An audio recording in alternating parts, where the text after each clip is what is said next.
আসসালামু আলাইকুম সম্মানিত দর্শক, চলে আসলাম নতুন একটি প্রোডাক্ট নিয়ে। এটি হচ্ছে JBL এর ব্লুটুথ হেডফোন মডেল 881A।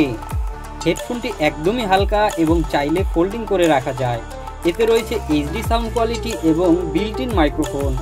চার্জের জন্য রয়েছে মাইক্রো টাইপ B পোর্ট, পাশাপাশি একটি কেবল পেয়ে যাচ্ছেন চার্জ দেওয়ার জন্য। ব্যবহার করা হয়েছে লিথিয়াম ব্যাটারি। 6 থেকে 7 ঘন্টা ননস্টপ ব্যাকআপ পেয়ে যাবেন। এটি দেখতে খুবই সুন্দর, চাইলে অর্ডার করতে পারেন।